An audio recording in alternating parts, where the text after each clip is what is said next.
So this video is going to be about the French mining company Orano and its relationship with the nation of Niger. I'm going to be reading an article from Reuters. This was posted July 2nd of this year. And so it says that French uranium miner Orano said on Wednesday its majority-owned joint venture with Niger Somer is on the verge of bankruptcy as a result of export restrictions imposed by Niger's military government. Orano was forced to suspend production at Somer after authorities halted exports last year. Niger's government seized the operation in December and announced plans to nationalize it last month, joining the wave of West African governments seeking greater control of natural resources from foreign companies. Niger, which also exports gold and coal, is the world's seventh largest uranium producer. The nation accounted for 15% of Orano's uranium supply when its local unit operated at full capacity. Orano told Reuters in emailed responses to question that it had been flagging Somer's worsening financial position since October as its year-long dispute with the West African nation escalated.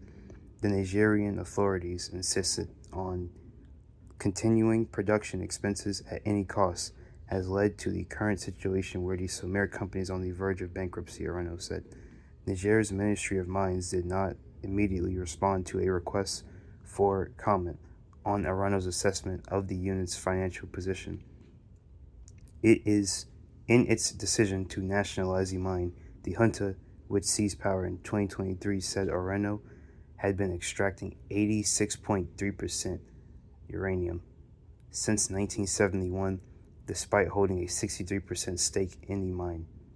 The nation's main mine workers union, which said production will continue at the mine, said Orano had carried out acts of sabotage, adding Niger's uranium exploitation had not fairly benefited the country. Orano denies the accusations. Orano said Niger's state-owned partnership with Sopamin had engaged in opportunistic behavior by refusing to take its share of production during the low uranium price cycles to avoid losses.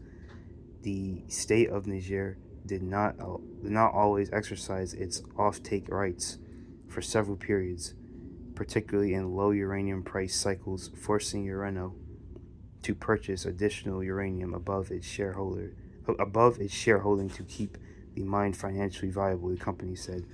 Orano said it wanted the venture's remaining financial resources to be used to pay the employees' salaries and to maintain industrial facilities.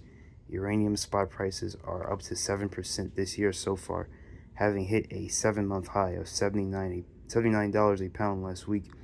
The company, which said it reserves the right to legal action, did not specify its next steps as Niger moves forward with nationalization plans. And so because of the Nigerian nationalization, we can see that the company is losing money at a rapid pace, because now what this means is that they're not going to be able to exploit the resource as freely as they once were. Now they're going to have to give a bigger check to the Nigerian government, and more of the money is going to have to go to the government, and the government will use whatever it wants. The money will use the money for whatever it wants. But long gone are the days where you just go into a lesser developed country and just exploit the people and the resources and just run away with it and go back to your Western nation and just enjoy your life. The people who are working there in those mines aren't benefiting from what's beneath their feet, what's in the ground. This right here actually is quite interesting, because I remember reading something, or maybe it was a video I was listening to, maybe like earlier this year, where Orano was starting to have to look for new places to mine after Niger nationalized the mine. If I am not mistaken, Orano is now operating in Mongolia to make up for its loss in Niger. But apparently, though, it's not enough for the company, because I don't think it's just the mine that's losing money necessarily. I think it's just the company as a whole. Like the company as a whole is going bankrupt because they're just not making the same amount of money as they were from that one mine. That one mine was generating just far too much money for him to let it go. But the thing is, they were forced to give it up. And actually, while I was saying that, I looked it up, and yeah, apparently, Orano signs an investment agreement with the Mongolian government to develop a mine. So this is from January 17th of this year. So Orano definitely has their hands in a lot of different jars, I guess to make up for the loss in Niger. But I don't know if it's going to be enough. I really don't know if it's going to be enough. Because it seems like that Nigerian mine was big. Um, yeah, I don't know. I don't know what they're going to do. Because it's important to note that this didn't just start. This didn't just start. This isn't something that happened this year. Sometime last year, Niger was already taking over control of the mine in their country. They're already taking control over it and taking away power from the company.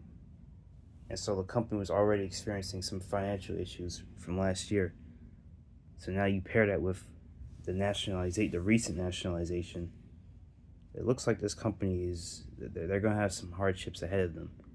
Um, but I'll keep you updated on any news going on pertaining to natural resources globally and what's going on with Western companies. Thank you for watching.